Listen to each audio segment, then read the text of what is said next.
So it is the Dinamo team from Riga in Latvia against Team USA. The USA selects with Artur Irbay in goal, the draft choice of Minnesota.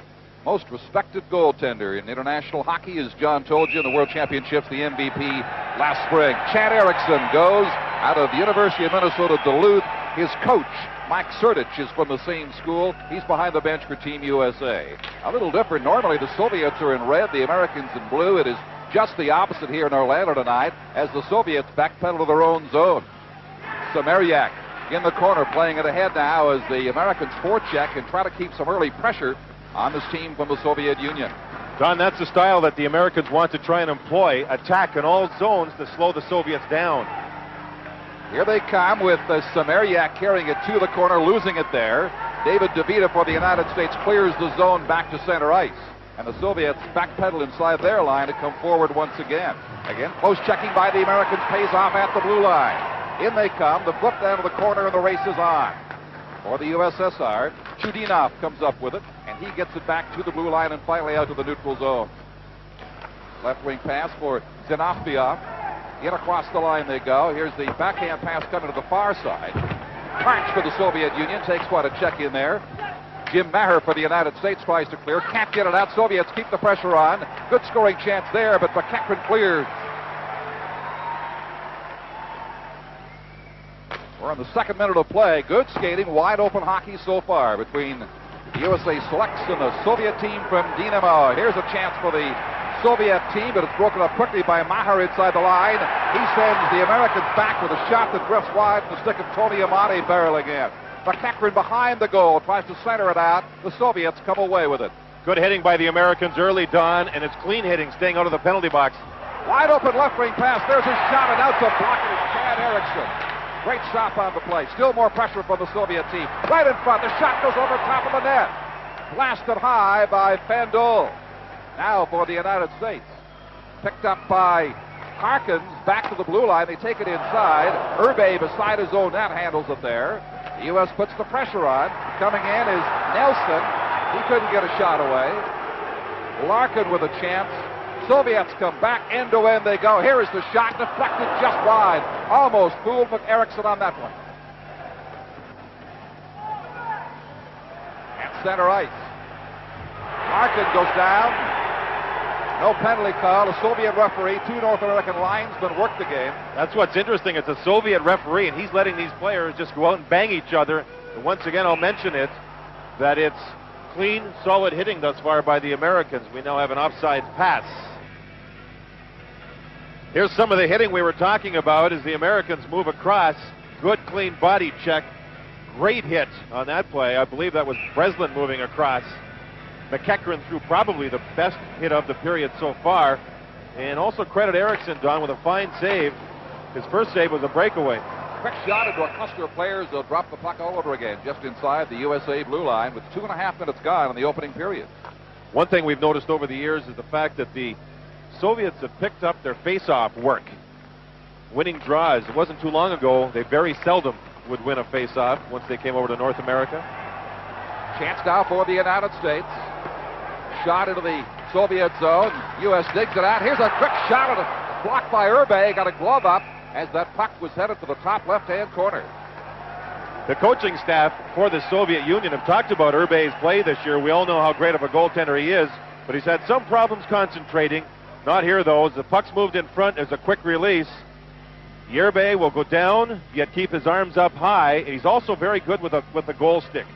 He won the gold medal in the Goodwill Games against the Americans using the goal stick in a shootout. Breakaways at the end of the game after a tie game. Irbay was great. He's only 5'7", weighs 176 pounds, but he's been the hot goalie of the year for the USSR. Missed the puck in behind, tried to block it there as the Americans play it down. This is Tim Breslin battling forward in the corner for the United States. Now Sales in front. He gets some help from Jeff Naparella. They bang away. The Soviet official lets them go right on. Two North American linesmen, we told you. They still have a scrum going on in behind Irbay's net. Finally, the United States picks up the puck. Left in the corner there. For the Americans, Jim Dowd fails to center it out. Naparella gets it free. Plays it around to the far side for Dowd in the corner. He's being watched by Zinoviev.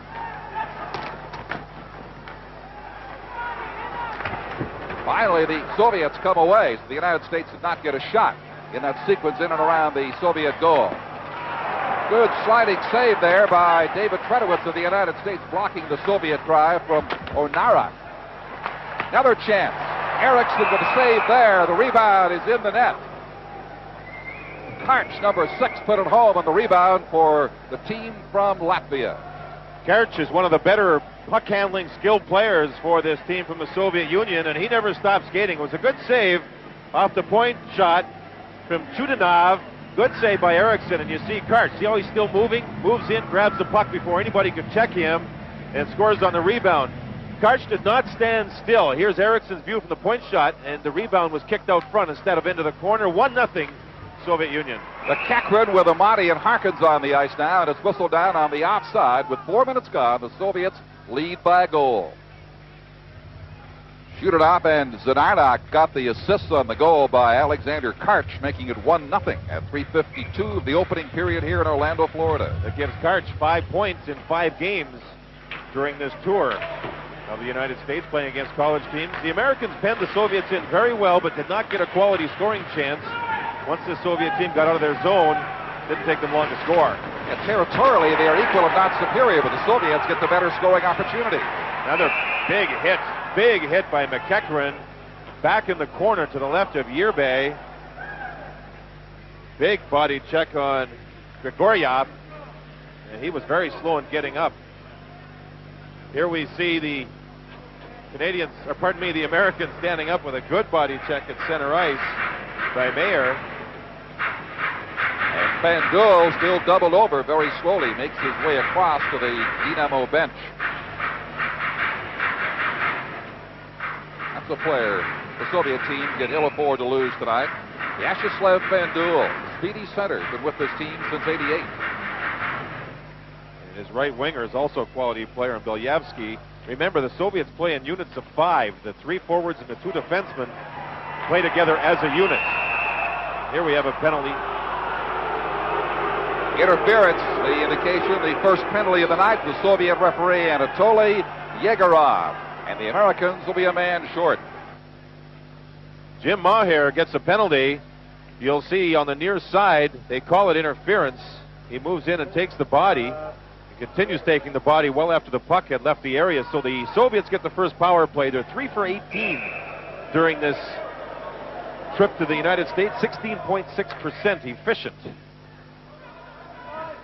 Well, they will hope to improve that power play percentage here. With about 4.5 minutes gone in the opening period, Soviets ahead by a goal. And waiting for a new hockey stick at the United States bench is Tony Amante. Has got one now. We're set to go. What the Americans do is keep Amante and McEachran, who play on the same line, as a pair to kill penalties. And that makes a lot of sense when this team really doesn't know each other very well. Well, that's a point that the coach made earlier today, Mike Surdich. We asked who are your penalty killers and your various combinations of power plays. He said, we'll just have to see as we go along. He tried to keep players from the same teams together as pairs or partners on lines as much as he could. So it's experimentation time. The Soviets here at the blue line, regrouping now with Zinoviev bringing it in. And checks smartly at the blue line. The United States doing an effective job of killing off this penalty so far. Soviets still so dangerous. Karch playing it in front, nobody home, and is slapped down the ice by the USA. You know, that pass by Karch, I think he thought it was a teammate he was passing to. These teams, Don, in all sincerity, wearing white, it's very difficult to make quick plays to find a teammate in the quick passing Good point. At a glance, you look up and expect to see an opposing color, and it's not your own. So the Americans now slapping it around the boards. Rod Taylor fails to clear. Soviets get a chance again. A centering pass, nobody there. Golfed down the ice by Chris Nelson. Chris Nelson moved quickly to take the body and force the Soviet into the bad pass. Both teams changing on the go now. It is a hot and warm, humid night here in Orlando, so they'll change perhaps a little more frequently. Less than a minute to go, as you saw, in the American penalty to Maher. Again, the Americans keeping the puck for the most part in the neutral zone as they try to kill the sentence. Almost a steal in there. A little too far for Leclerc to reach the blue line. He almost stole the puck. Soviets now bring it back inside again. Matitsin is bumped along the boards. They converge in there. Cesarski, the defenseman from Princeton, gets into the play. Then a far side pass to a helmetless Soviet player. Batitsin down the near boards. Soviets putting some good pressure on now. They whip the puck around on the power play advantage. Back to the point. Fandul is all right. He's back on the ice. Takes the pass. Takes the shot. Plays it beside the goal. They still haven't gotten the shot away. And the Americans break it up, killing off 4 times. Just 5 seconds to go. And the Americans have indeed killed the first penalty of the night. One more chance for the Soviets. Batitsin's shot made the pass on the rebound. Still loose in front. The Americans can't find the bouncing puck. Now they do, and they clear the zone. Now, that last save was a good example of how Eriksson plays goal. He's a good stand-up angles goaltender, and he simply took away the angle on the short side and let the puck hit him. Polsky couldn't get organized inside the American blue line. Has it back now inside his own line as they backtrack all the further. Harry Vito Lynch, a Montreal Canadiens draft choice, plays it ahead now for the USSR. Met by 4 American defenders, though, at the blue line and turned away again. Alexander Alexiev with it. Alexiev for Bereznev. He can't get organized. The Americans break out. Naparella with it on the right wing makes the centering pass, and it's intercepted by the USSR. Puck still loose in there. Americans swarming on top of the play, trying to keep the pressure on the USSR. Nelson in the corner, leaves it for Naparella. Naparella is bodied and held against the backboards. They try to pin it for a face-off, and they get one with 12:18 to go. Jim Dowd, who nearly made the steal for the good scoring chance involved here, a little pushing and shoving. Dowd, a fine offensive player. New Jersey Devils have drafted him out of Lake Superior State. Dowd plays on a line with Napariola and Breslin, all 3 out of Lake Superior State, so the coaching staff smartly keeping that line together. Now we have the changes. They have McEachran, Amante, and Harkins to try and lead the Americans back. They trail by 1 goal. And there are the shots on goal. 4-3 Soviet Union. Mahar from Illinois and Nelson from Wisconsin are back at the blue line for the United States now as the puck is back in the American zone. Smartly kept in left point for the Soviet Union. Trying to work it in front. Try to get it back to the point man. U.S. doing some nice checking in there.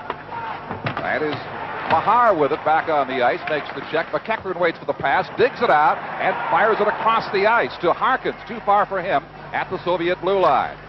Back at center ice now. Batitsin can't keep it for the USSR. Amate got all tied up as he reached the blue line, and it's back to the neutral zone as we approach the halfway mark of the first period. 1-0 for the USSR.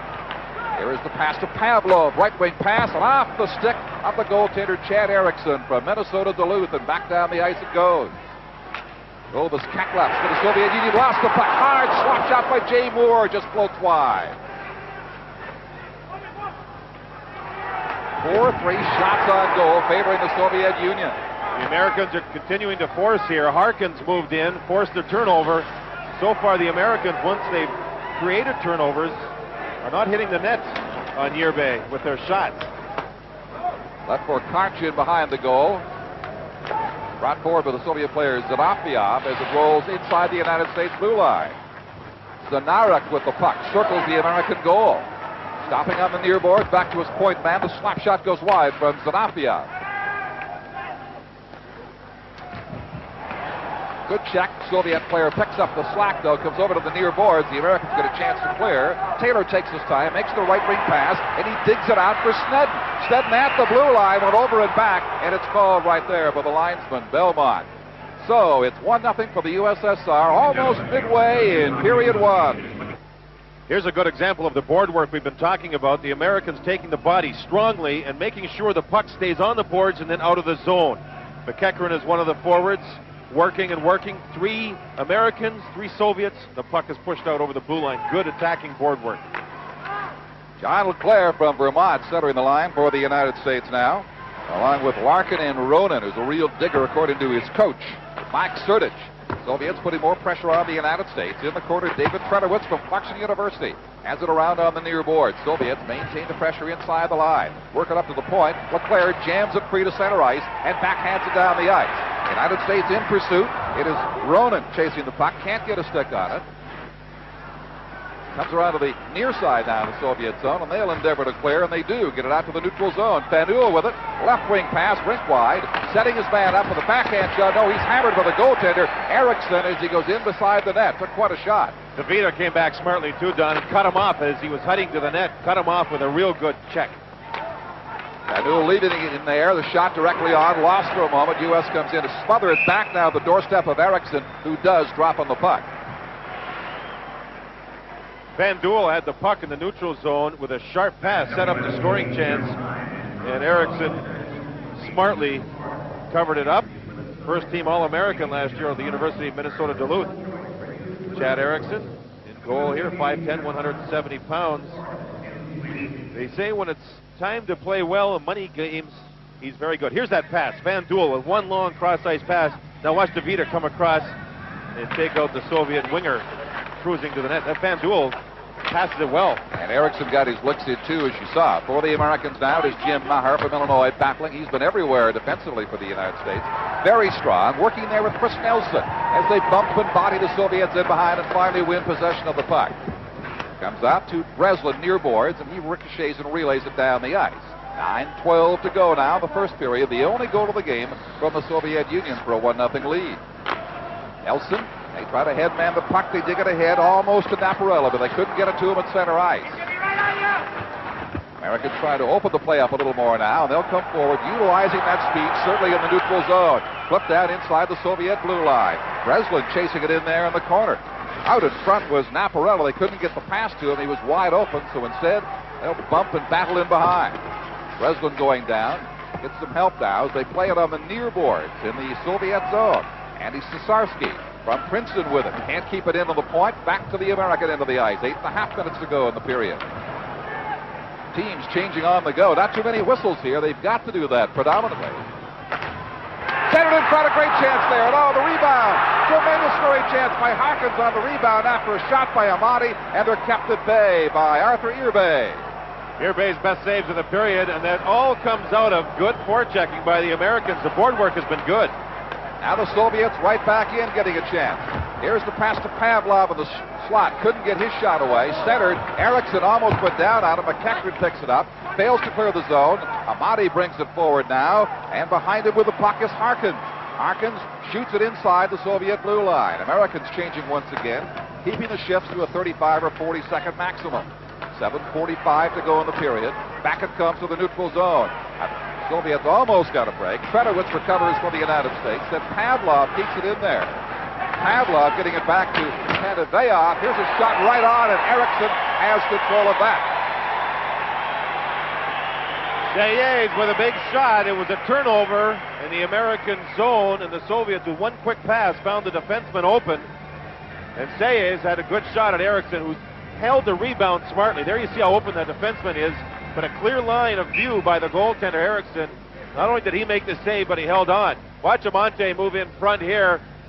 Two good scoring chances by the American. The first one by Amante. There's Harkins moving in, and there's a specific style that Irbay uses. He gets down to the knees, but covers a lot of net. What a glorious rebound to Harkins. He could smell goal, but denied by Arthur Irbay. 7:25 to go in the period. 1-0 Soviets. Off Taylor's shoulder, the puck goes down the ice. Icing is waved off. Back to collect it for the Soviet Union, Dmitry Zanafia. Whistle down in the center ice zone for a face-off at 7:15 to go in the period. Good action, typical action. Skating predominates between the Soviets and the Americans. Now this will be a two-game series in 2 nights. Lots of quick pace in very humid weather. And Don, what the Americans are doing is they have a trainer on the bench who's timing their shifts. And they will go approximately 40 seconds and then get yelled at to get off the ice and make the change. On the left is the head coach, Grabowski, who took a 2-year hiatus from this team and coached in Bulgaria, of all places.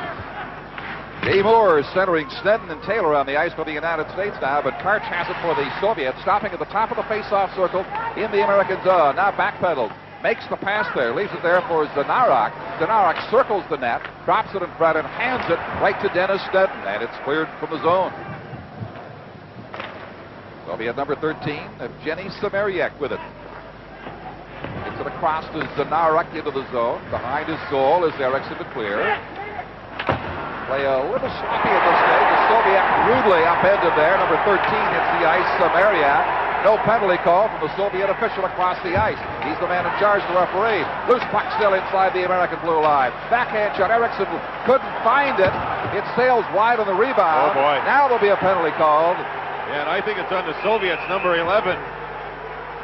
Narak, boy, he put his stick right over top of one of the backs or the heads of one of the defensemen in front. Taylor was banging and he drew a penalty. Watch Samarak go down here as DeVita throws the check into him. Much stronger player, and that started the rough stuff during this shift. And in front, this is Narak.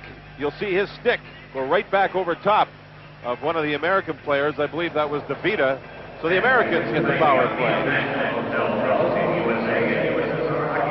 Oleg Sinarak at 13:42 gets the high sticking call, so the Americans with the power play opportunity and a chance to tie this game. Interesting, the opponents going against this Riga team, 6 for 21 on the power play, nearly 30% efficient, which is a very high number. And the Americans, in watching this game develop, Don, their power play has got to go to work for them to try and win this thing. That was the top line, centered by McEachern, almost got it across to Amati. Harkins, the other attacker, and the two defenders are Mahar and Nelson. Long lead pass to the Soviets. They'll try to score in his shorthanded, certainly if they can, but Tietzen drops it inside the line. The puck just stopped there, and Valyevsky couldn't get to it.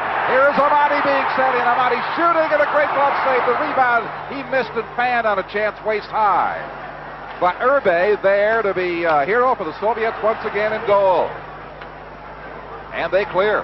Urbe is so calm in there. He gave some room to Amante over to the catching glove side. Amante went to shoot it. Urbe was there waiting for it. Here's Amati again, making the pass. Couldn't find McEachern with it. 8 shots apiece so far with about 5:25 to go in the first period. 1-0 for the team from Latvia, Dinamo Riga. Americans changing on the go. Wide angle shot from Cesarsky is blocked. Near boards. Naparella keeps it in play. He sends Breslin down to the corner. Breslin tries to center, dumps it back in the corner instead. Down for the United States. Trying to make the proper play now as time ticks away in the Soviet penalty. Here's the centering pass, and a great scoring chance out there tonight. Cesarsky couldn't put it away. Dowd with a shot. Cesarsky back on the point, waits for the puck. Soviets killing valuable time here as they rag it along the boards.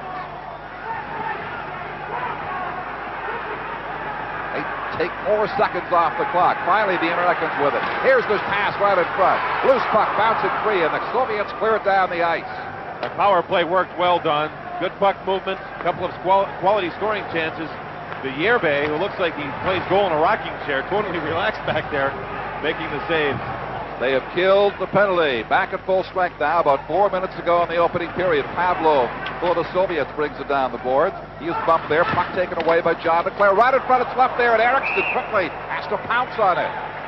It remains 1-0 with about 4 to play in Orlando. Game 1, the Soviets and the United States. Pavlov on the draw against John DeClaire.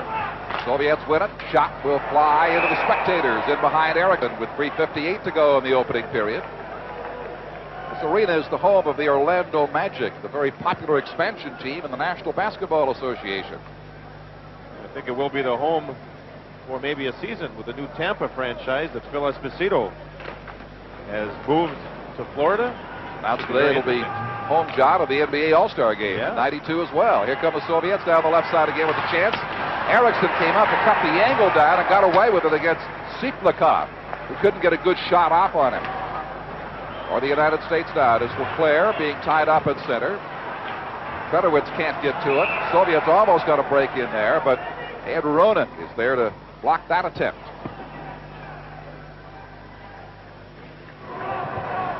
Siplikov was driving to the net. The defensemen have done a nice job cutting those players off before the quality shot. As you look at the head coach, Mike Surdich, we were talking to him today, and we talked to him about all the years he's coached at the University of Minnesota Duluth.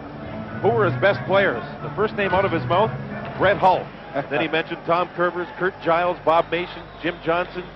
Some quality players that have played under Mike Surdich. People tend to forget those schools that some of these superstars played at. Here is a Monty shot now, and Urbe just held his ground against him. It's the third good quality scoring chance Amonte's had this period. He is everywhere, kept it in play there, but nobody to help him out. Has the puck once again. A busy number 11 for the United States. Shooting it down, in behind the net. Parkins can't get to it. Irbe leaves it for his defense player. John Amonte's a right winger, ends up on the left side for most of his scoring chances. And you see that a lot because players want to get away from their check. So they move across ice to find some open ice. Maher with it down the near boards for the United States. Can't control the puck. Chris Nelson from Wisconsin, the defenseman at center ice. He'll play it back in, giving the Americans a chance to change. Soviets bring it back with Zanafia to the neutral zone. Fails to penetrate the American blue line. Get by high stick and whistle down in the neutral zone. So look at the referee, Yegorov. He's 49 years of age. He's been officiating for 30 years, and he's done everything big, including Olympics, including all kinds of major tournaments. He has not worked the Canada Cup, and that's one thing he'd like to look forward to. One of the 10 top referees in the Soviet Union is this man. A southern flavor for the linesman. Jerry Dolmont from Clearwater, Florida. Doug Wilson from Atlanta, Georgia. All right, for the Soviet Union now, they make that one last pass that does not lead anywhere for them. Number 19, Dennis Stenton for the United States endeavors to clear as he jams it up the boards against stiff competition. Still battling in there with a couple of Soviets. Voloshenko for the Soviet Union joins the fray now and makes the clearing pass to get a shot away at least, but blocked by the defense. 2 minutes to go in the first period, 1-0 for the Soviet Union. And the Americans force it free outside the blue line. Here's a breakdown going in. The shot drifts wide from the stick of Jay Moore. In behind the net is Rod Taylor for the United States. Taylor now parks in front, waits for the centering pass, gets the backhand away, and he just steers it off the short side. Nets off the moorings. Play goes right on until now. It is whistled down by Yegorov. Well, a good shift, especially by Moore, who stole the puck off of Van Duel, moved up ice, but missed the net again. Some great hockey here tonight in Orlando. Hope you're enjoying it wherever you might be across the country this evening. It's a 2-game total goal series, by the way. The play does not end tonight. It'll be decided finally tomorrow night right here in the same arena. Fredowitz for the United States steers it across the ice now to partner David DeVita, and the defenseman shoots it inside the Soviet blue line, at least momentarily. Kept in there now. They try to feed Naparella with it. Can't get it to him, and they whistle it down for an offside at the blue line. A minute 26 to go in the first period. What we've seen so far is you look at Jim Dowd from Bricktown, New Jersey. He set 5 national scoring records at Brick, New Jersey High School. Scored 98 points one year there. And he wants, period, to be a hockey player. Lou Lamoriello, who runs the New Jersey Devils, really speaks highly about Dowd's ability to see all the players on the ice, Don, and make the fine passing plays. Peter Lynch for the Soviets playing it to the American corner and quickly shot back out again by the United States. This American team can break very quickly, as we have seen, looking for the pass now at the blue line that is turned back with just a minute to play in the opening period. David Trudowitz, rink wide, the relay to the Soviet blue line, skips past the defender there and then goes into the corner. Naparella gives pursuit, then he's taken down in the corner, and the Soviets clear the zone. Jim Mahar for the United States to the Soviet corner as they will both change on the fly now with 40 seconds to go in the stanza. Cleared carefully. Mahar at the blue line fails to keep it there for the USSR. Siplikov goes in the left side, drops it behind him, and the pass drifts into the near corner. This is Grigory Pantaleyev. He leaves it in there for Grigoriev. Grigoriev back to the blue line. It's off a skate and out of the zone with 17 seconds to go. Soviets looking for a fast break, one insurance goal before the period ends. Pavlov brings it in and hopes of that. Goes too far. Taken in behind by Maher. Maher riding him all the way around to the far corner. 3 seconds remaining now, and that's going to do it for the opening period here in Orlando. As the United States, step for step, every bit with the Soviet touring team. Shots on goal, in fact, did favor the United States. They outshot the Soviets 11-10, and this man is the difference in the game. Oh, I think Yerbe really forced the Americans to shoot wide on a lot of the shots. The ones they hit the net with, he was very strong, and the Americans made the Soviets pay for any of the scoring chances that they had. 1-0, 1 period gone. Good hockey from Orlando, Florida. It's lead, and the Soviet team dressed in blue. That's the Latvian traditional color for this team. It's interesting in talking to the Soviets, and some of them do speak English. they want it noted that they are from Latvia, and that someday they hope to represent Latvia in the Olympics. They said socialism is great, communism is gone. And they speak openly about it right now. It's amazing how quickly times change. If you look at Erickson, the junior from the University of Minnesota Duluth, the atmosphere has to be more conducive to comfort for the Soviet team. I know they're very uneasy in the Cold War days, but now that things have changed dramatically, these are just athletes here to show what they can do on the ice and enjoying themselves much more in the bargain. The Americans, too, here to show what they can do. Dave Peterson, who will be the head coach of the 92 American Olympic ice hockey team, is here and watching. He met with these players yesterday and talked to them and said he will rate them throughout this two-game series and see how they make out. A lot of kids there would love to represent their country in the upcoming Olympics. McEachran won the face-off against Zanarok. Shot it to the Soviet zone, returned down the ice. Long shot right on Chad Erickson. United States in the white with the red. The Soviets the white with the blue. Soviets now forced to play around in behind the United States goal. Here's DeVita making a good stop. Long shot to the point. Rebound. Soviet player might have just sailed in with Erickson over at the other side of the net, but waited to make the pass instead as they buzz around the United States zone. This is deflected from the stick of Zinoviev high on top of the United States goal. McEachran gets it up the boards now for Harkins. And across to Amate. The dangerous Amate hits the blue line. Digs it back to McEachran. McEachran has it bounced too high, and behind the net, they feed Amate down McEachran beside the goal. The centering pass is knocked down and picked up by number 11, Oleg Zarnak for the Soviet Union. Gets it across to Semryak. Semryak being watched by Mahar. Now makes his centering pass, and it drifts back to the far boards, and the United States brings it to the neutral zone. Puck loose at center ice. Naparella couldn't get his stick on it. Blue line to blue line they go in the second minute of play of the second period. Play is whistled down now. There's a player down at the bench, the penalty bench. Van Duel for the second time draws a penalty, and for the second time stays down after he's hit. Nelson, the defenseman, hit him back behind the play, and the Soviets will come back with a power play. A few boos from the fans. This is called slashing on Nelson. He interfered. Van Duel went down, drew the penalty, and I think Nelson may have gotten a misconduct on top of it. I saw the signal from the referee. Not 100% sure if it was handed out, but Van Duel twice has drawn penalties by diving, and it's working. I'm not sure if he's competing for a spot on the Soviet Olympic hockey team or the Olympic diving team. He's made two noble attempts tonight that have succeeded in getting a power play. And here he stays on the ice to take the face-off to help lead this Soviet power play. Marvelous recuperative powers as well. Now that's the European style. They've been doing that for years, effectively. Belyevsky, the dangerous right winger, is on the power play now for the Soviet Union. Both teams scoreless in power plays. There's your shot. Erickson makes the save. The United States recovers, and it is cleared by number 23, Tim Dresden, back to center ice. Naparella with it. Naparella trying to close in, being warded off by number 29, Matitsin, effectively. Naparella's got no help. His teammates are all back outside the blue line defending against the power play. He simply kills some time inside the Soviet zone. Good forechecking pays off as Naparella again comes in on the Soviet player Belyevsky. He gives it up to Van Duel. Back on the left side to Grigoriev. Relayed behind the United States goal. We're 2 minutes into the period. The Soviets enjoying a power play. Grigoriev from the left point accepts the pass back, fakes the shot, plays it down, top of the face-off circle left side.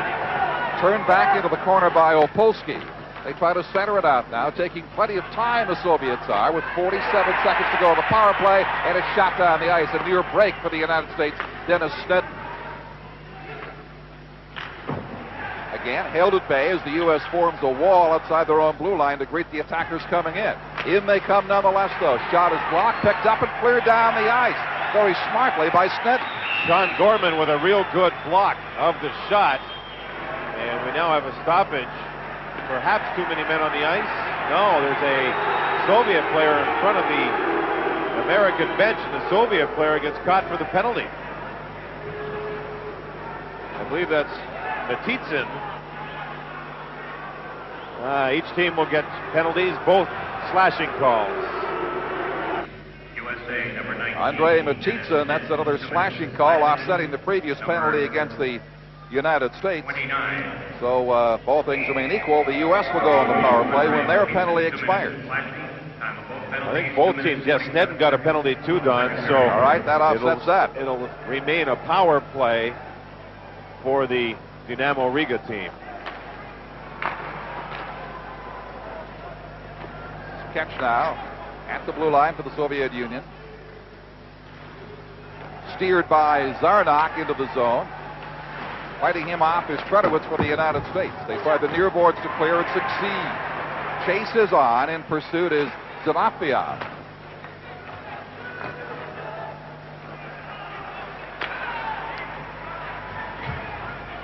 Here is Chudinov. Defenseman coming down the right side.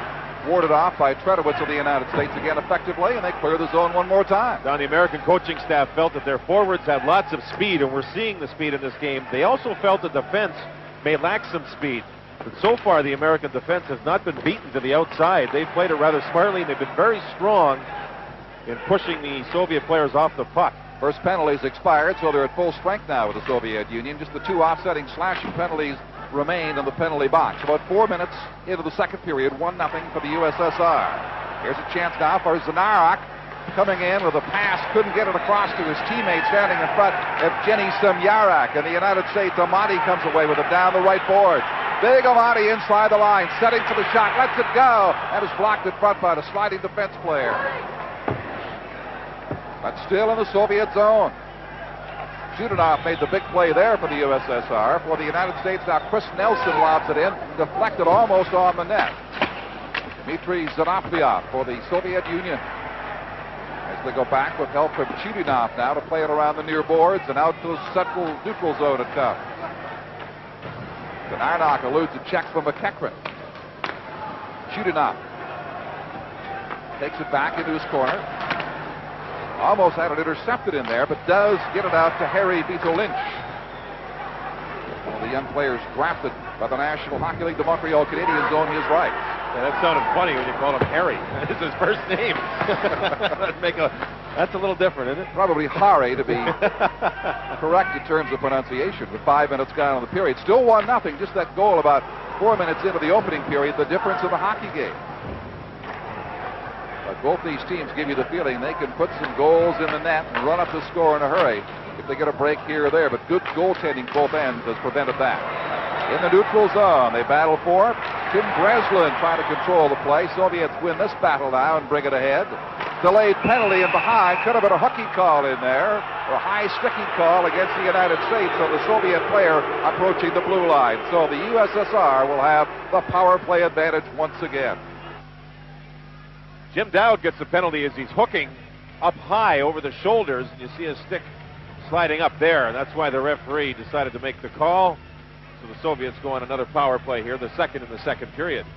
You don't mind seeing a penalty like that call when a stick gets that high up around the player's face. So the face-off outside the blue line with 5 minutes and 25 seconds gone in the period. Soviets with a chance for power play to add to their lead. Power plays have not been effective for either team so far tonight, however.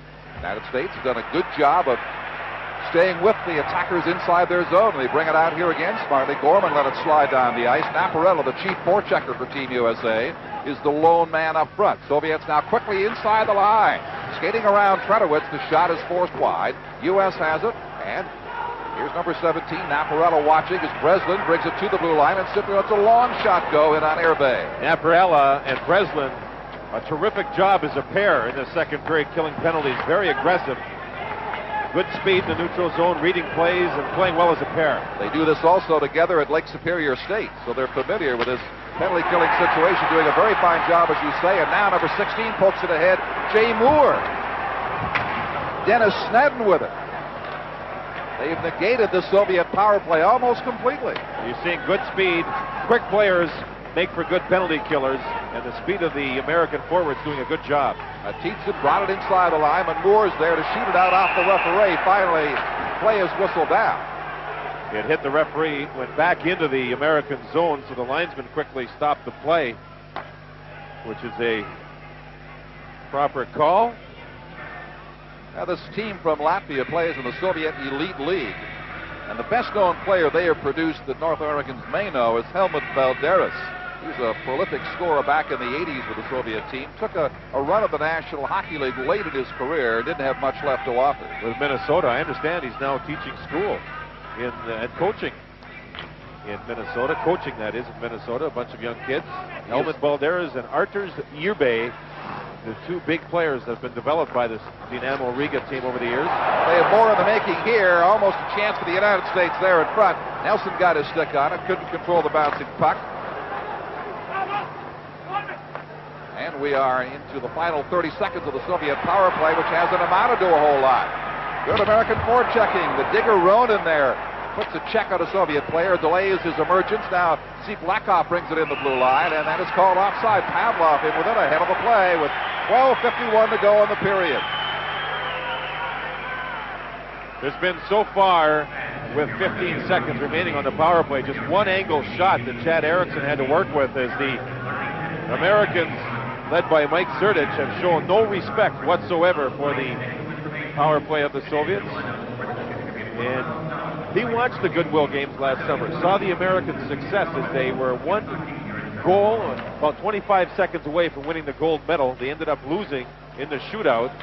He saw the Americans play very aggressive, Don, and he saw some aggressive play by some of the universities so far this season against this team. So he wants aggressiveness here. Samyeryak gets it back to shoot it up on the point. That shot did not penetrate the defense.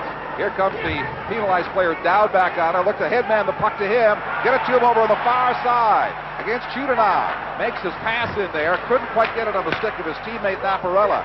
But the United States now puts the heat on. Naparella wheeling on the far boards for the United States. Digs it down in behind again for Breslin. Looking to center it in front. Soviets coming up with it, however, and they quickly will bring it ahead with 12 minutes to go in period 2. Still 1-0 for the Soviet Union. Taken away quickly from Alexander Karch it is. 2-on-2. The U.S. comes inside the line. Nelson with it. His shot drifts wide. Harkins over on the far boards. Leaves it there. Leclerc in pursuit and behind the net. Amati is in front. Here's the backhand drive. Rebound down, and holding on is Artur Irbe. It was Predowitz, I believe, who went in for the shot. He's been paired here with Nelson. Nelson's probably the best skating offensive defenseman for this American team. Watch Predowitz move in, and watch the Soviets let Predowitz have the shot and take the men in front. It's a bad angle shot, and Irbe, who drops down to the knees a lot, makes the save. Predowitz with a smart play to the outside. You know, here's the Americans working the puck back, and here's Predowitz moving in, and see people in front, but they're covered. So it's a one-on-one. Predowitz and the goaltender wins again. Predowitz, the defenseman from Clarkson University, almost tied this hockey game. Even in shots on goal, and officially at 13 apiece as play resumes in the Soviet zone. Loose puck in there. Leclerc in pursuit of it. Gets spotted for the Soviet player, and that'll be whistled out as they get into a fencing match over the far side. Number 20, Harry Vito Lynch, against the American player Jim Leclerc. And they both will get minor penalties as they go nose to nose. Fans loving it here with lots of intense action. They'll cool off for 2. We'll be back much sooner than that. Stay with us from Orlando. American centerman John Leclerc out of the University of Vermont loses his stick, so he continues to work over Vito Lynch. And the two of them battled. The referee gives them both 2 minutes. The teams will play even. Coincidental minors. 2 minutes for pushing is what it looked like. Nothing more than that. Face-off just on the Soviet side of center. 11.5 minutes to go in the second period. Still 1-0 for this team from Latvia. They are still early in a 3-week North American tour. Soviet player wants a new stick. In fact, he'll go to the bench. Oleg Zarnak, and he was an extra man on the ice, so now they will settle back with the proper number. The U.S. also having a mathematical problem over there. Now they're not allowing a late line changes. Nelson just stepped on the ice. The teams will play 4 aside, plus the goaltenders with the coincidental minors that were handed out. Nelson now moves out. Nelson's an interesting story, Don. He wants to be the first black player ever to play for the American team in the Olympics, and he's quite a talent. Raised in Los Angeles, playing at the University of Wisconsin. Big, strong kid. Good shape, 8% body fat. Likes to tell you, he's quite a character. Nice boy. Manos couldn't get it for the Soviet Union. The sticks go high in the center ice area. Soviets deflecting it off the stick of Tomanis into the American zone. But the speedy United States team gets to it first, and they bring it right back at the ice. Moore, left wing pass coming over to Snedden. Down the boards in pursuit for the USSR, Leonid Berezhnev. International rules. Pardon me, Don. International rules. If each team gets a minor penalty, you'd play a man short apiece. Different than what the National Hockey League has. They stay in full strength, of course, when that happens. Offside of the blue line. Also, when the puck crosses the back red line, icing, it's automatic as soon as it crosses the line, rather than the NHL way of going back to touch it. One thing the Soviets like when they get to come over and tour in North America is the chance to use quality hockey sticks. A lot of time players, when they play over in the Soviet Union, the sticks aren't as good and they're told just to take wrist shots. And there's a player now playing defense for Washington Capitals, Tatarinov, who has a great wrist shot, uses it a lot. He's so strong that when he was younger, he would break a lot of the sticks. So the coaches said, use the wrist shot. He still does. But these players love to get over here and use the new equipment. There's aluminum sticks becoming part of this game more and more as the years go by as well. But here for the Soviet Union now, a 3-on-2 break as they bring it in. Here's a chance beside the net. Down is Eriksson. On the far side, he comes back to recover against the dangerous Belyavsky. Still inside the zone, though, as Belyavsky gets tied beside the net. Try to play it in front once again. Now approaching the halfway mark of the second period.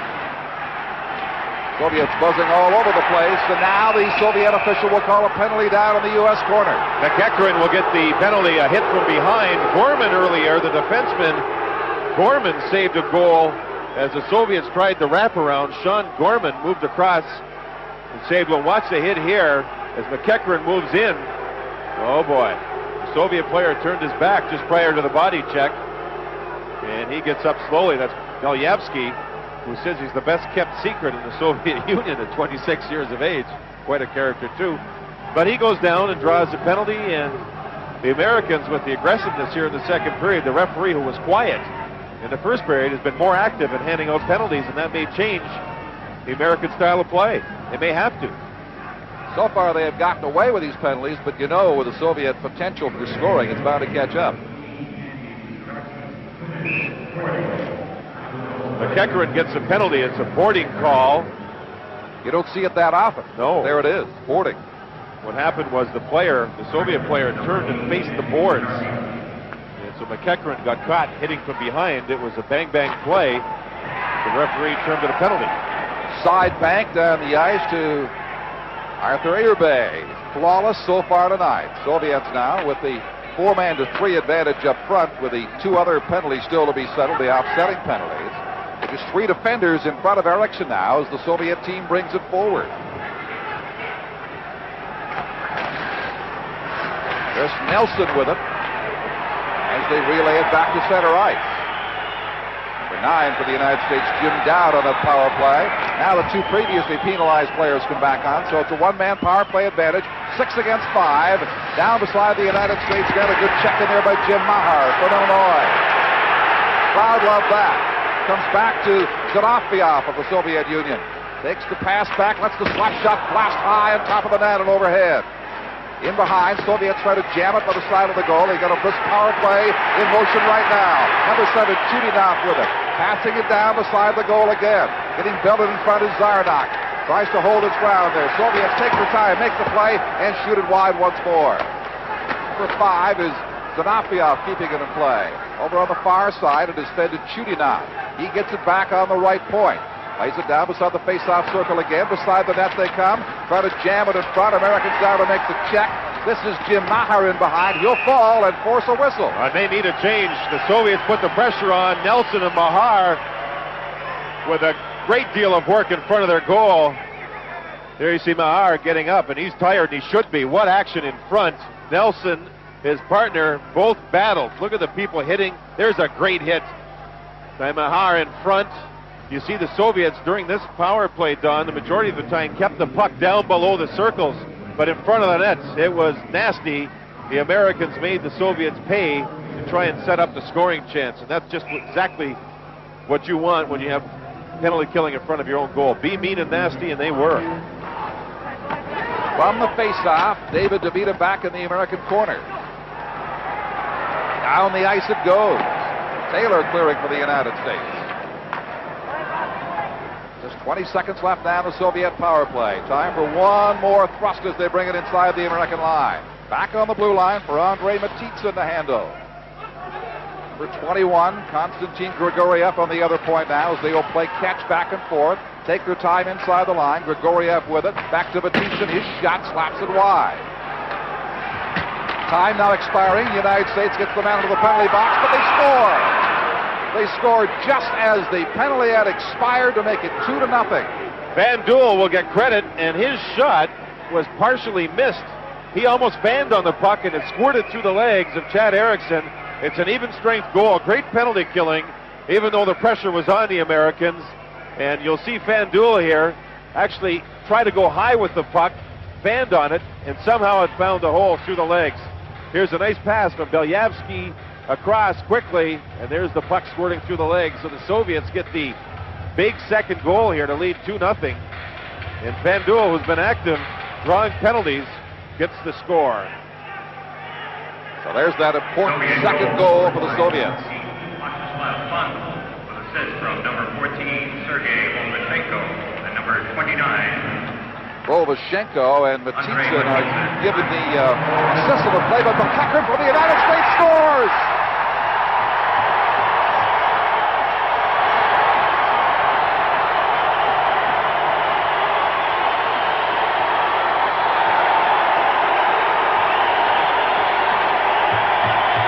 John McEachran from Boston U. Now they're loving it here in Orlando. A rolling puck. Yerbe goes down, and somehow the puck gets in behind him. The Amante McEachran Harkins line on the ice after the Soviets had scored, and quickly they get one back. McEachran, you saw the speed to the outside. You saw him just hit the net, and it found a way through the legs of the goaltender Yerbe. Big goal, and the Americans are right back in this thing. It's a 2-1 hockey game. It's the speed that tells the story. McEachran, the turnover in the neutral zone. McEachran moves in. Tell you, Harkin forced the turnover near center ice, and McEachran showed the great speed to the outside just to get the shot. And this line comes back quickly to score. There's number 22, Brent Harkins from Bowling Green. Boy, he is a long-distance playmaker. Now, he gets to the puck. He makes plays. He reads plays and gets to people, bangs them, and creates turnovers. That was a nice play once again by Harkins. He's been very good in this one. We have an offside whistle to the Soviet blue line. New life now in the United States team. They did not sag very long, if at all, after the second Soviet goal, coming right back to cut the lead to 1 again. John McEachran, the man with a goal. He's always had great offensive skills, but this year they're talking about McEachran's ability to play the other end of the ice. His coach, Jack Parker, loves the fact that he's now become a complete player. Play in the United States zone. McEachran there again, leaves it for a teammate. From behind his net is Chris Nelson. Tries to clear the right side, left side, gets it up to the center ice zone, back to the Soviet blue line. Soviets backpedaling now to get something organized. U.S. forechecking at the Soviet line. Number 27, Leonid Brezhnev. For Thomas now, across the line. He can't get the shot past the sliding defense from Nelson. Nelson with a good check on him in the corner. Rod Taylor from Ferris State over the far board. Maher comes in to give him some help. Now Nelson down it again behind the net. Will use the boards and clear it down the ice.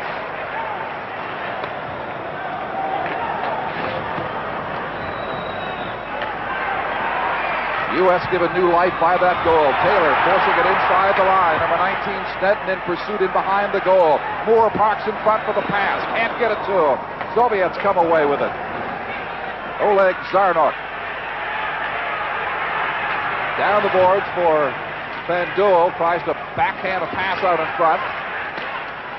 Number 11 shooting it across the goal mouth. Zanarok. Here's the shot. Erickson turns that back. It's in the corner again, but still in the United States zone. 6 minutes to go in the period. Now the referee will whistle it down. Anatoly Yegorov has got a penalty. He's fouled. Eye sticking once again. Jay Moore from Edina, Minnesota gets caught with his stick up high right there on Samariak. So you can see why the referee made that call.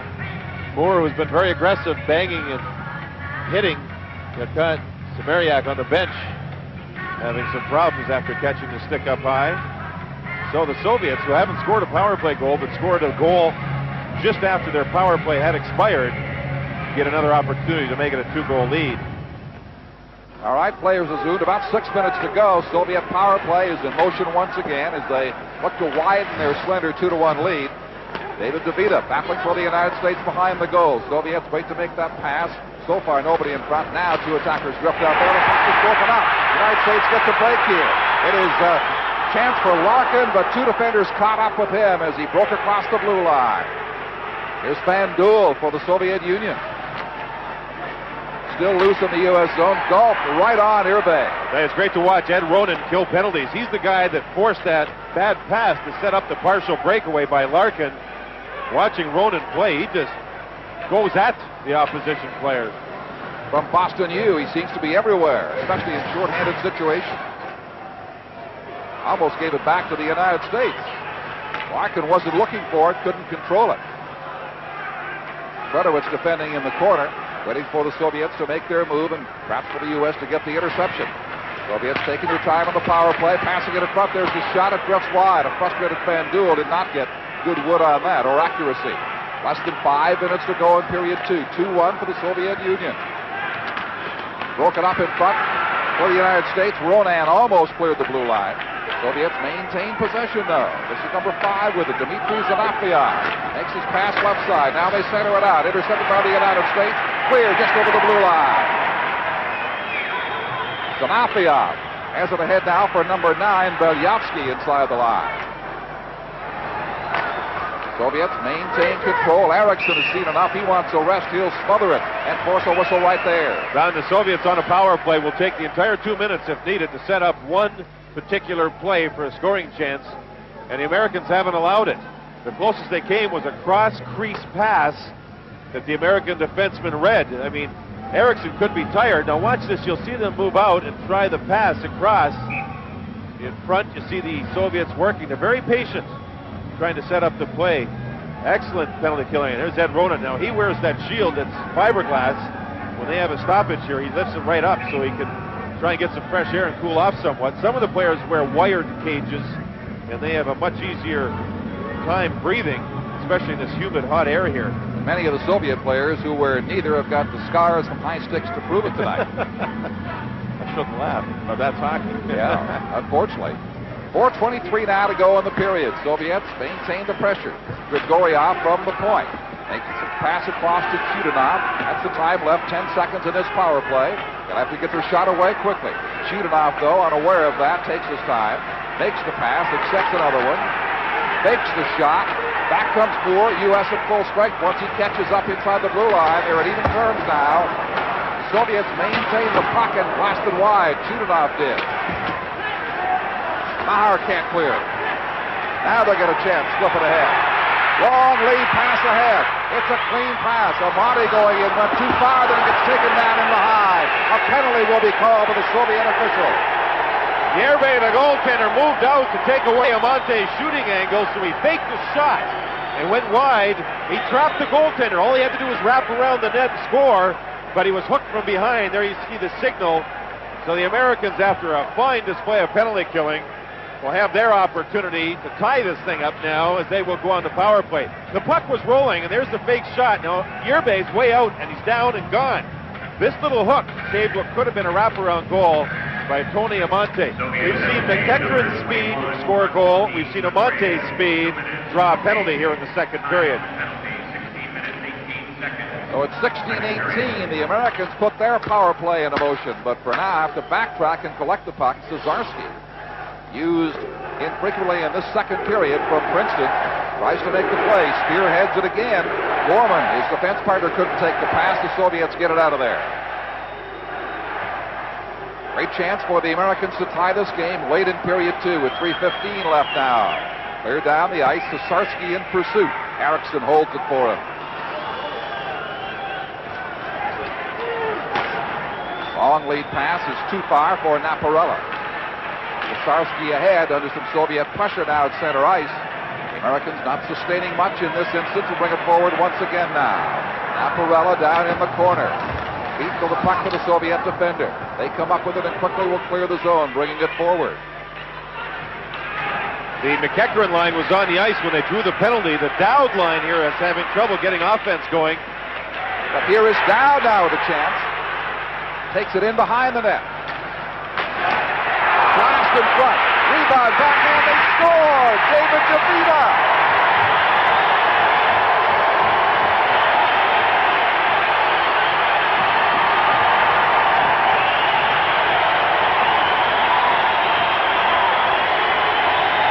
They say DeVita has a better than average shot. He moves in from the point on the power play, gets it done. Dowd at the end of a shift with a fine pass back to set up the original shot. And there you see DeVita not picked up at all. And that's 2 goals through the legs of Artur Yerbay in this game. There's the original shot. Here comes DeVita, who used the backhand and beats Yerbay through the legs. And we have a power play goal and a 2-2 score. Dowd and this line had not gotten anything going through about a minute 20 seconds of power play. But when they had their opportunity, after a good pass in from behind by Dowd, DeVita scored on the rebound. 17:28 is the time to tie it at 2 on the power play for the United States. So the Americans got down 1 goal, 2 goals, and have come back smartly with the last 2 goals of this period to tie it up. Soviets are far from done yet, though. They swing it in front. Shot broken up by Samariak. United States on a 3-on-2 break, couldn't execute it. Number 25, Ed Ronan. Over on the boards, makes the hit. In behind the net, Larkin carries on in there. Some wood chopping as they go around behind, and the Soviet referee whistles it down again. I think we may have a retaliation penalty here against the Soviets, as there was some banging along the boards. Ed Ronan will move in, and actually Ed Ronan is getting a penalty. We'll see Ed Ronan move in along the boards here momentarily. There he comes, number 25, and he gets involved. And I thought the Soviet player with a slash was going to get the penalty on the retaliation. The referee saw it differently. Called the aggressor on the play. Good old-fashioned slash by Ronan. Will sit him down for 2. Ed Ronan, 2 minutes, roughing. They call it roughing. 18 minutes, 4 seconds of the second period. Something you don't want to do is change the momentum and give the USSR a chance to regain this lead before the period is up. Now, the Americans have spent a lot of time killing penalties here in the second period, and that hurts some of the players on the bench, Don, that don't kill penalties. They don't get that much ice time. The Soviets have tried that one pass and shoot off the pass by their defensemen on the power play, and they haven't hit the net very much. Tietzen brings it down the ice for them as, once again, the Soviets frustrated by their lack of proficiency on the power play. Grigoriev with it. They were 16% of this tour coming in, much lower than that right now, having been shut out tonight on the power play. Play beside the net, just cleared a time. Maher had trouble finding it. Now Nelson with it. Grigoriev, the defenseman, down in the corner to help out. Vanul passing it back to his defense player. Matitson accepts the pass back. Vanul with it. Back to Matitson, winding for the shot. Thinks better, makes the pass. Grigoriev falls. Now Matitson lets it go, and it's wide. Rebound in front. Back shot wide on the net. That's that shot I was talking about. He's had 2 shots from the point and hasn't hit the net yet. Matitson, Faneuil, big number 9, the dangerous Belyavsky in there with him. Shot, and Erickson makes a fine stop, and the Soviet player, Belyavsky, right on his doorstep. 35 seconds to go in the period. Grigoriev back to his defense partner. They're blasting the shooting gallery, but it's wide all over the place here. 3 times Matitson has missed the net from the point. They're trying to set up a shot or a rebound to Belyavsky on the left side of the goaltender, Erickson. He's in the corner, and then he moves out, but the Soviets not hitting the net at all. 27 seconds left in the period. Soviets maintain the power play advantage. Keep the same players on the ice. Oleg Zanarok is going to take the face-off. They make a couple of changes. The number 5 is out there. Zanafiev, who's got the pass, makes another one across to Chudinov, his defense partner. Newell is still on the ice. They get it to Chudinov. Over on the far side, it goes to Samariak. Here's the slap shot now. That is off target as well. They're bombarding Eriksson, but not with accuracy. 8 seconds to go. They dig in the corner. Soviets might have one more scoring chance left. No, they don't. Hops over a stick down the ice, and that'll do it for period 2. The Americans can look at their penalty killing. It was excellent during that period. There was some pressure, and watching the Soviets skate off the ice, they're arguing amongst one another about their power play. The Americans' penalty killing excellent. The Americans scored a power play goal. I think that was a large story here in the second period. The specialty teams of this man's team. He's got to be very happy. Mike Surdich, again, a team that was put together just 3 days ago, 2-a-day workouts, a skate this morning, and they've come on the ice and they have held this talented team from the Soviet Union even at 2 goals through 40 minutes of brisk hockey action here in Orlando, Florida tonight. It's game 1 of a 2-game total goal series, tied at 2 after 2.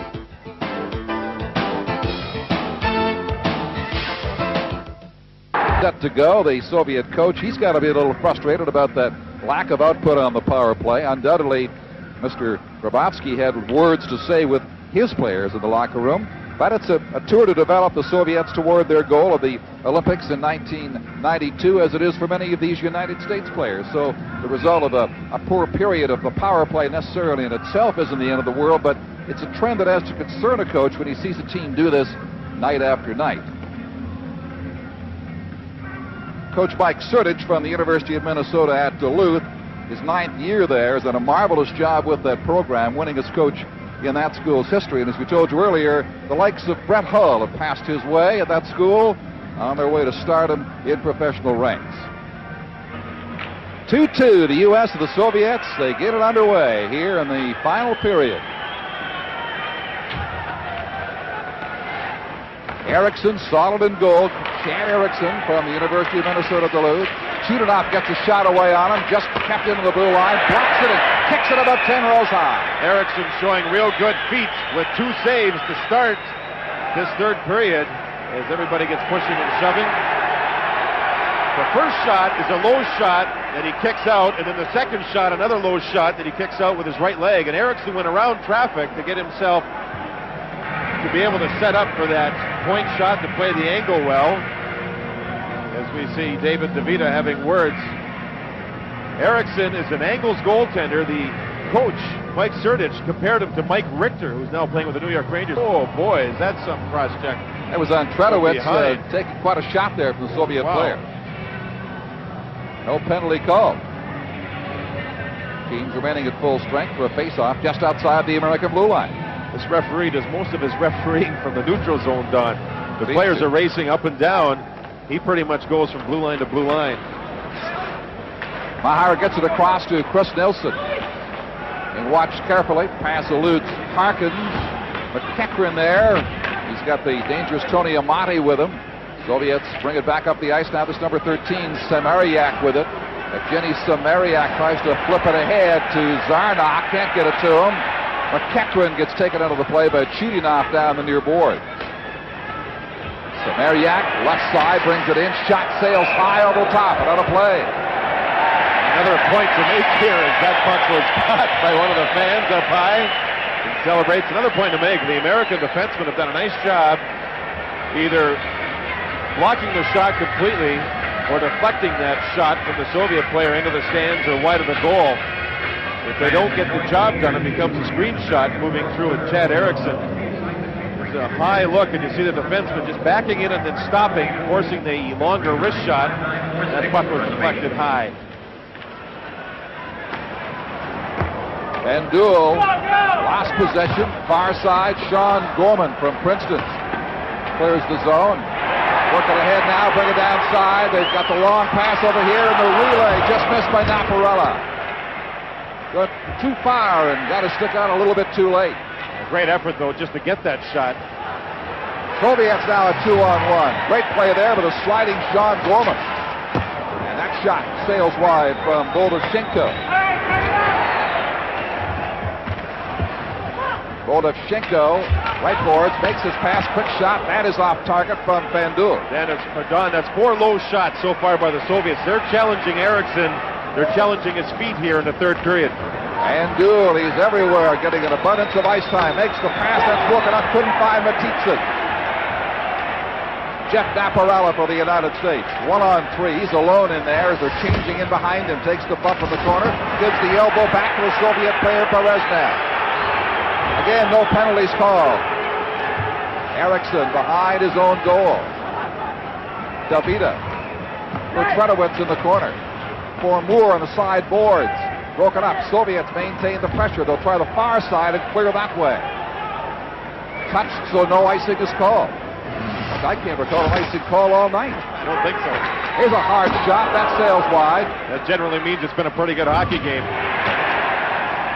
Taylor's blast was blocked, and the Soviets shoot it back to the American corner. Having said that, we're going to have one. First one tonight, icing call against the USSR. Face-off in their zone, 2.5 minutes into period 3. There's the centerman Dowd on the puck. On the other side of the ice, the near side, Naparella is driving to the net, and reaches out with one hand, gets the shot on goal. What an effort by Naparella just to get the shot out of Lake Superior State. On another fine pass from Dowd. John LeClaire won the draw. Hard shot right on from Mahar. Right on goaltender Arthur Irbe. Hit him high in the chest. Larkin for LeClaire. Can't get it to him at the blue line. Soviets now. Play opens up a little bit. Have it on the left side. Ziklekov over on the boards. He's taken down. Gets up. Play carries right on. Here's Nelson coming in to help. And the referee blows the whistle on that. This is a call against John LeClaire. They call it boarding. Another power play coming up for the Soviet Union.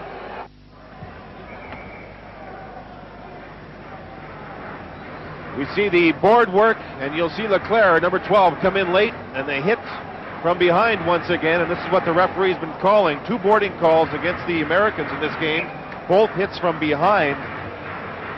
And it's something the Americans are going to have to watch for as this 2-game series moves along. LeClaire came from Cape Canaveral to get his man.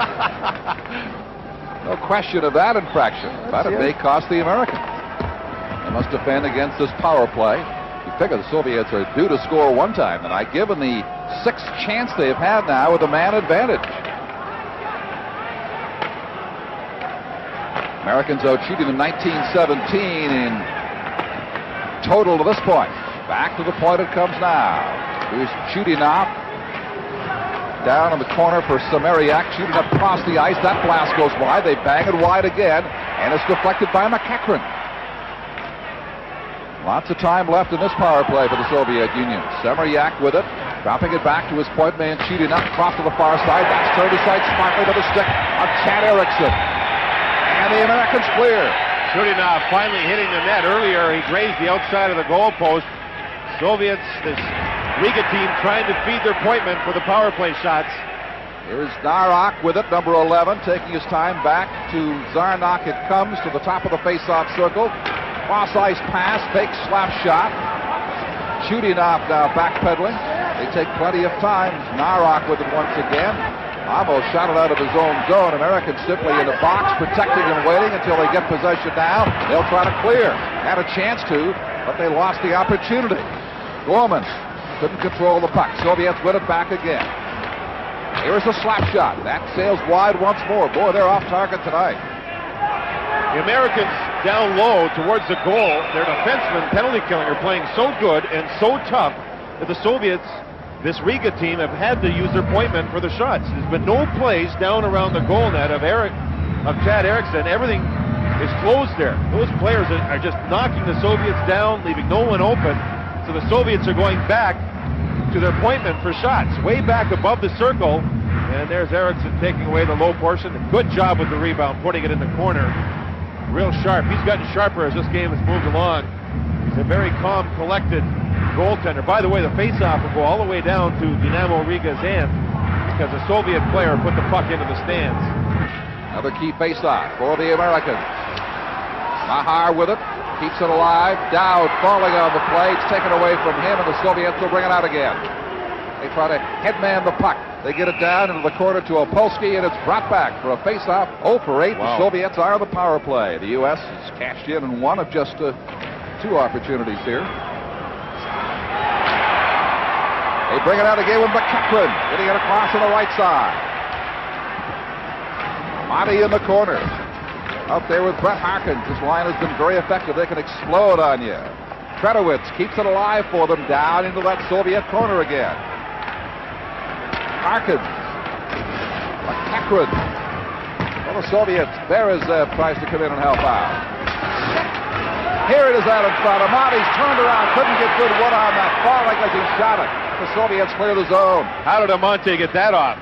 He hasn't finished a lot in this game, but he's had a multitude of scoring chances because of second efforts. And goal scorers, they find a way to get second efforts. Long rink-wide pass right side. That shot goes wide from Ilmars Tomanis. 9:20 to go. The third period tied at 2. Soviets, no wood on that for Ketlov. Efaz. They battle in behind for it. Tomanis comes in to try to pick it up for the Soviet Union. Dowd gets there first.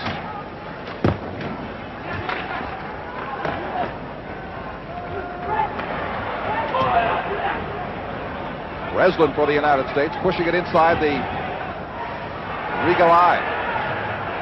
8:50 to go in the third period. Still 2-2. Long lead pass flicks. Taken down smartly by Nelson is Gregory Pendeleyev, just as he's about to unload. Here's the shot. That's blocked and set wide. Nelson makes a strict check of the corner of the Soviet player. Got too fancy with the puck. Blocked the pass up. All around the net they go. They try to turn it around and sweep it in, and the Americans come up into a dive. In behind, 2 players tangled up on the far end, right in front of the referee, Yegorov, and there'll be penalties here. It's Pendeleyev and Nelson. What a battle that was. The Soviets putting some of their best pressure on in the American zone, and you see Pendeleyev showing lots of strength as Nelson, the bigger player, really has to work him to knock him down. Finally gets him down. They became entangled and both ended up getting penalties. The Soviets, Pavlov, Pendeleyev, and Siplikov as a line, numbers 30, 28, and 12, with one of their best shifts in this entire game. There's Pendeleyev now getting to the penalty box. Excellent effort by that Soviet Union line. This was well in behind the play. They had their own private wrestling match in the corner. The puck is way up near the other end of the ice, and they continue to battle one-on-one. The referee let them go for a while, finally blew the whistle, and handed out penalties. We've seen Nelson skate well in this game, Don. He can play either forward or defense, and that's one of the reasons why you see him joining the play quite a bit. Here's the play behind the net as the Soviets move in front. Oh, pardon me, there's Amante. What a shot, what an effort as he was all tied up. McEachran and Harkins were in deep to feed Amante in the slot. Amante with great second effort just to get the shot, was robbed again. It's got to be close to a half a dozen shots of the 24 that the Americans have been registered by Amante in this game, yet he hasn't scored. Well, this United States team has indeed acquitted itself exceedingly well here tonight. Who would have expected this, as we say, just getting together, introduced for a couple of days, and they've done a marvelous job of the 2-2 tie, 8:15 to go third period. Offsetting penalties for attackers, plus the goalies on the ice at this juncture. For the team from Latvia, Narok with the number 11 lets the shot go. Turned aside to the stick of Eriksson. Dowd going after it. He's tackled from behind, held there by Zinoviev. Soviets keeping it in play. Narok with it. Narok shot. Eriksson stick save again. Mahar up the board. Kept in with the Soviets. Narok gets around his defense player. Mahar lets the shot go. Rebound in front. Nobody can get wood on it. Soviets' pace is quickening here in the third period, and Eriksson has been the difference. Fine goaltending. Narok with a good shot. You're seeing the Soviets pass a little sharper, and the pace is getting quicker as this game is moving along. Right in by Karsh. He couldn't do anything with it. Broken up by Amante. McEachran trailing. McEachran now leading on the play. Amante falling and sliding a weak shot. Fanul. Again, Soviets, as you say, John, picking up the pace. Fanul's shot that's blocked by Eriksson. Good save.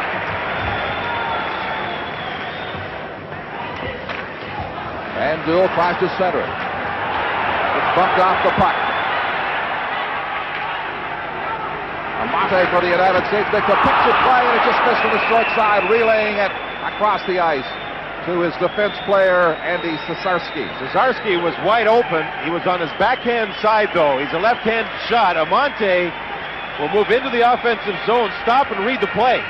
Now in front, there's Cesarski, but he couldn't quite get the shot. Cesarski joining the play, the defenseman joining the rush. It makes it a four-man rush. And that shot that pass just got away from Cesarski. It was a beautiful setup as Amante, towards the end of a shift, made the pass. And there you see the players lifting up those plastic visors, face masks, and get a little fresh air.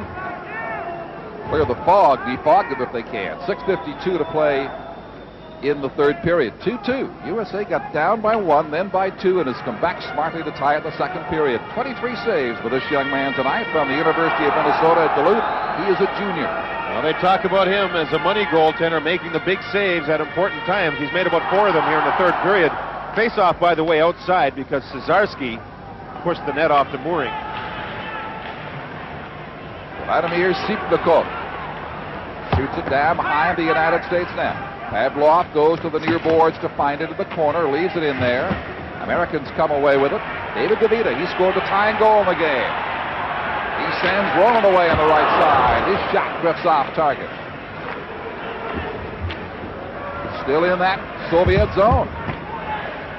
Ronan kicks it along the boards. Over on the far side, Larkin couldn't catch up with it. And the pass ahead, Soviets to the neutral zone, trying to headband the puck, get it inside for Pantaleov, and he scores! It dribbles in!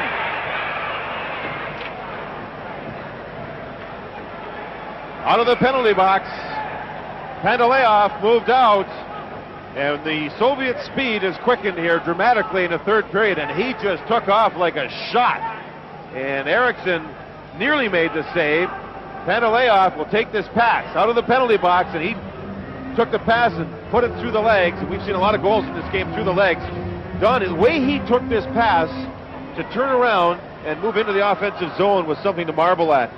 He almost had to do a spinorama backwards to frontwards to collect the pass and then move into the offensive zone. He was fresh out of the penalty box and took advantage of the pass.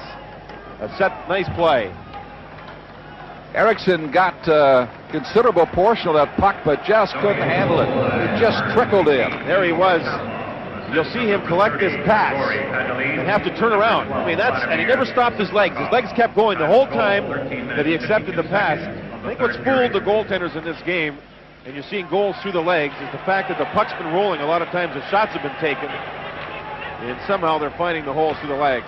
Well, the U.S. came back very quickly within 13 seconds after the Soviets had taken a 2-0 lead. They try to respond in a hurry here in the Soviet zone. 5:52 left in the third period. And, of course, they can reload tomorrow night if they can keep this even within a goal for the second part of this total goal series. Net off the mooring once again to the left side of Arturs Yerbay. It's Arturs in Latvia. The rest of the Soviet Union, it's Artur. And he likes Arturs. Arturs, the S on the end. He will be going to play in the Super Series after this tournament to play for the Red Army team against the National Hockey League teams. And he's not real excited about it. He's got a young wife and a young daughter at home. And I think he'd just soon get home. This is a 3-week tour as it is for the club from Latvia. Dinamo Riga. And now to about 5.5 minutes. Time remaining here is Taylor has it for the United States. Can't organize the play. Flip it inside the blue line. Soviets with his 1-goal lead now. Snedden down beside the goal. Plays a relay in front, and they couldn't get it out in front to Jay Moore, who got in behind the net. Don, remember it's a turnover right here. Almost intercepted there. They do keep it up where the linesman said it came out, and nobody else in the building saw it. Now the referee says it's a hand pass. Oh. And there's no way that was a hand pass because it deflected off a hand of the American, and you see Mike Sertich with a little smile as the Soviet official made the call. Now remember this, it's a 2-game total point series. Watch this as he calls this a hand pass. He went to knock it down and missed. He went to another American player, so the referee made the call. I don't think it was a correct one. Anyway, a 2-game total goal series. The Americans are trailing by 1 here, getting late. No sense in opening up and end up trailing by 2 or 3 goals with another game remaining. The 2-game total goal series makes for different hockey towards the end of the game, the first game of the series. Punching check thrown in there on the Soviet player's Narak. Play carries on in the U.S. zone.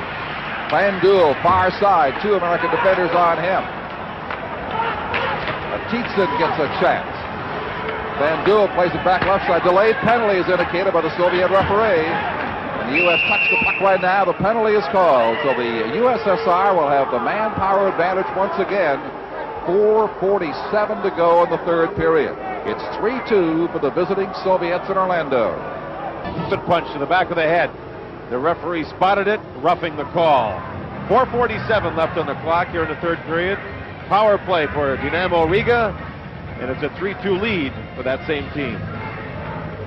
An ill-timed penalty for the United States, trailing by a goal with 4:47 to go in the final period of the first of 2 games. Game 2 tomorrow night, 7:30 Eastern. Join us live for the windup of this very exciting hockey series. The USA selects Soviet team from Dinaмо Riga, Latvia.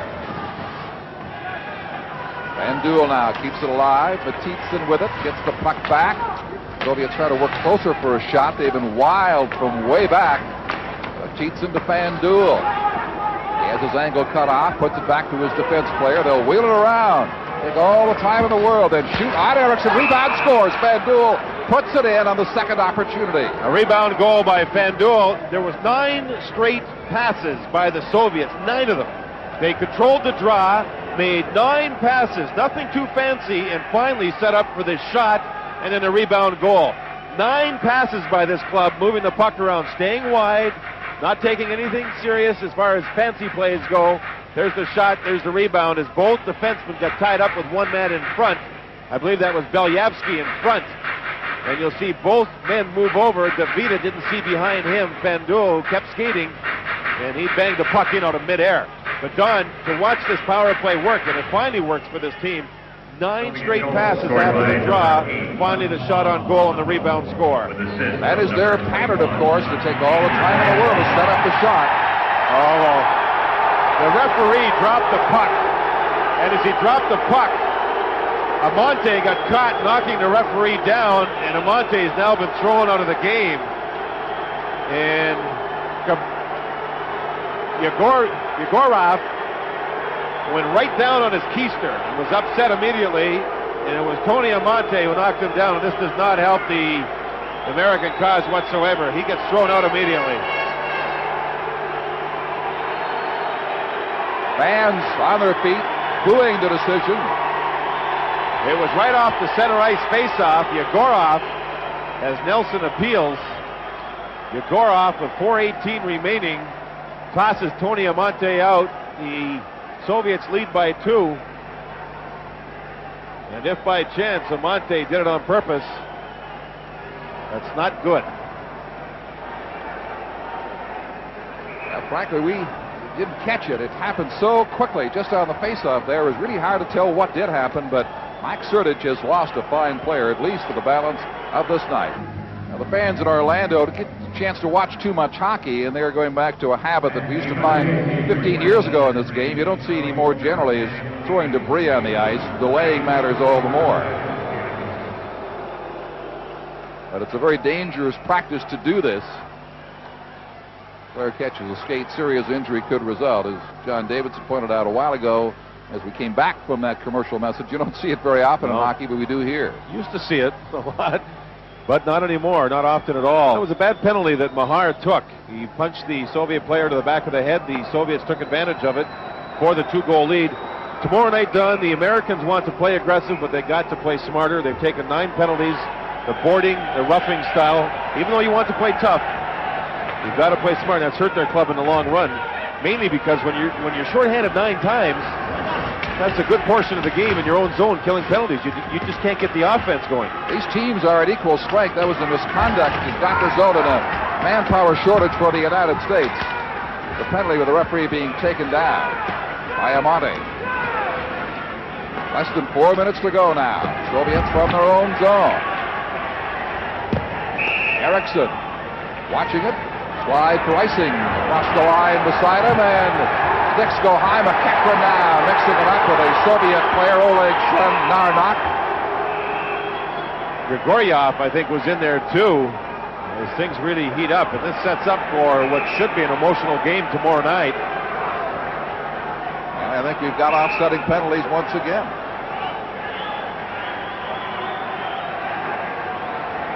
A referee sending a man from each team, McEachran from the United States, going to the bench. McEachran has been named the Budweiser Player of the Game for Team USA. He had a real strong game along with Tony Amante and the left winger Brett Harkins for the majority of this game, but the penalty killing Fondy, I think, wore the Team USA down a little bit, and the Soviets picked up their offense the more power plays they had.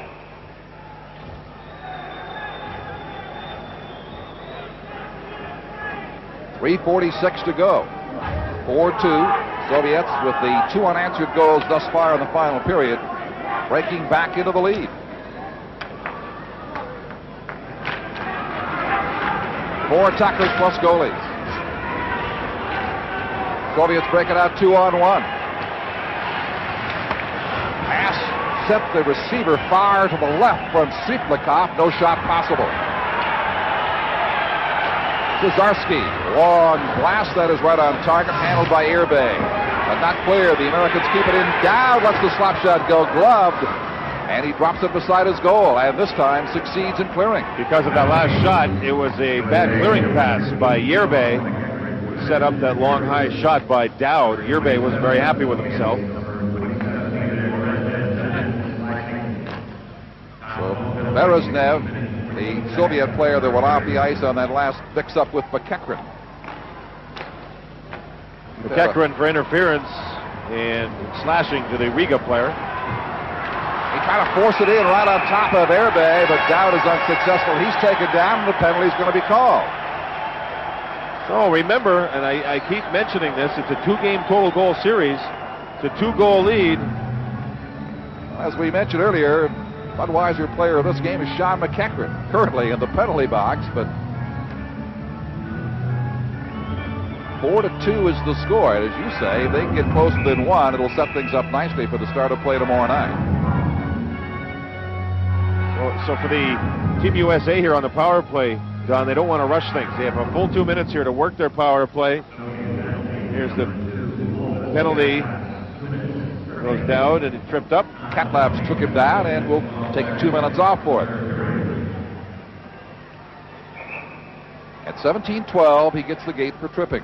What will hurt the power play here is the fact that Amante's gone, ejected, and McEachran's in the penalty box. So 2 of the best offensive players for Team USA not available for their power play. LeClaire and Larkin up front with DeVita and Tredowitz defending in behind them. 4 attackers to 3. LeClaire bangs away and gets run out of the face-off circle along with the Soviet players. So number 5, Zvenyov, will try it against his counterpart Larkin, who wins the draw, but they couldn't keep it. The Soviets clear. LeClaire, a big grinding hitter here in this game, has come back from a series of injuries, Don, and he's picked up his collegiate play throughout this season. He's gotten better in this game. This is Larkin down the near boards, leaving it for DeVita, but it is offside on the play. Face off at the blue line of the Soviet team. 4-2 they lead, 2:29 to go. The Soviets now have outshot the United States, 28-26. You try and talk about players who play well. We have to talk about Artur Irbay. Congratulations to him, the Budweiser player of the game for Team Dinamo Riga. He was especially sharp in the first period when the Americans had the majority of their scoring chances. David Tredowitz from Clarkson University brings it inside the line with LeClaire and with Larkin, but they can do nothing with it. Soviets jam it back out of there again. Long lead pass, that is broken up with Parsh in pursuit. About 2 minutes to go now. Larkin for LeClaire. Being watched in the corner by Chudinov. Flipped high and out of the zone, all the way down the ice.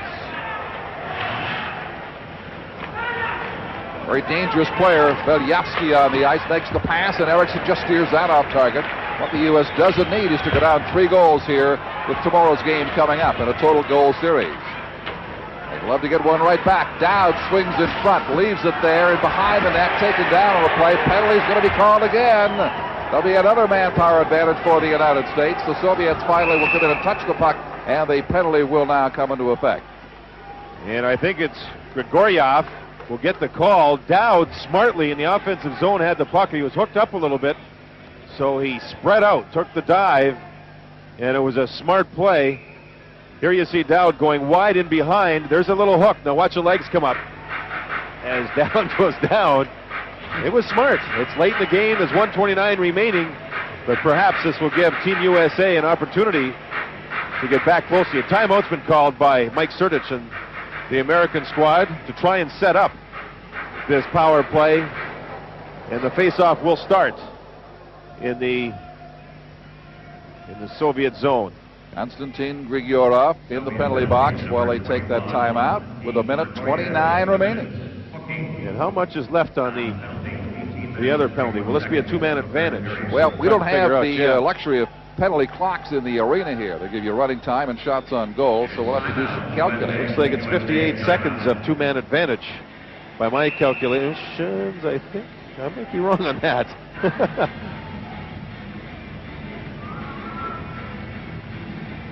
In any event, it's a wonderful opportunity for the United States to narrow the Soviet lead with that important second game coming up tomorrow night. The Americans have scored on the power play tonight. Soviets have not. McEachran now back from serving his penalty, and he'll help get this power play going. It starts as a 5-on-3 here in favor of the Americans, trailed by 2 with 1:29 remaining, and this is perhaps a crucial part of this entire two-game series. Dowd's out there, Naparella with McEachran. Trudowitz saw the point. All McEachran wants to do is get the puck to the boards, which he does. Now the Americans control it. Here is Dowd with it. Makes the pass, face-off circle deflected out of play. 1:21 to go. In this situation, Don, I think for a power play that hasn't worked together a whole lot before, try and set up some sort of a decent point shot, get people crowding Yerbay, and perhaps scoring the rebound or cause a screen in front of him. I think anything too fancy for a team that hasn't worked together very often or for too long, it's really tough to make a pretty power play goal in that situation. 5 attackers to 3 in favor of the United States. Irbay plays defenseman and clears all by himself. U.S. forming up the attack now. Dowd brings it inside the line. He is ridden off by Chudinov into the corner. They bang and battle away. Soviets try to dig it free and clear. Americans want to keep the pressure on here in the final minute of the third period. It comes out over the blue line. Soviets get a 2-on-1 break. That is shot wide. Matitsin digs for the rebound, falls in the corner. Leaves it there for Trudowitz of the United States. 45 seconds to go. And it's now a 5-on-4 as the Soviets killed off a long 5-on-3. Here's the pass to McEachran closing in with Breslin. Gets it in front. Here's the shot. Rebound. And a great scoring chance by Naparella. He couldn't get it past Yerbay. Naparella's had 2 glorious scoring chances here in the third period. And Yerbay on the last one here makes a good save. A real good save. Naparella is in the slot waiting for the pass. He took the check and dumped the puck off to McEachran, who looks up. See him look up? Now he feeds back, and there's the low shot through traffic that Yerbay made another fine save on. A good setup by McEachran. Naparella did the right thing in releasing the shot quickly. But here's this Riga goaltender getting in the way once again. Budweiser player of this game for the Soviet team. 35 seconds to go in the period. Yerbay likes to keep a running diary or a journal on all of his games and practices and things he's done throughout his career, training progress, whether it's worked for him or not, and he goes back and checks out that program that he's kept up with over the years. It's a very interesting individual. Just the way you used to do it, right? Couldn't write. Couldn't read either. Not with the blocker on. 4-2 it is. There's a good chance you'll see this gentleman in a Minnesota North Stars uniform. I don't know when, but sometime I would think in the near future. Drafted by them 2 years ago.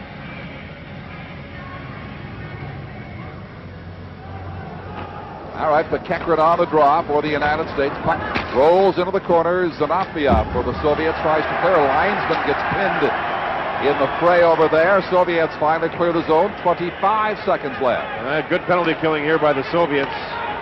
What could have been it is a 4-2 game, could have been 4-3 with that 5-on-3 opportunity. Big portion of the game for the Soviet team. Power play continues. One more chance close in for Naparella, and smothering it is Urbe with 10 seconds to go. Naparella and McEachran moving in on Urbe, moving wide. And Urbe will drop down to his knees, put the goal stick out, and try and force the player into the move. Here's Naparella moving in, but see how he has to come wide? Never gets a clean shot away. McEachran followed up looking for a rebound and couldn't get to it. The Americans forwards showing some pretty good speed to the outside. Well, they surely in this situation missed the likes of Amate, ejected for running into the referee right off a face-off and getting a misconduct for the night. Well, I really miss Amate on that 5-on-3. And that should just about do it for the evening in terms of scoring. And with 3 seconds to go, it's back in the United States zone, and the Americans will start off tomorrow night.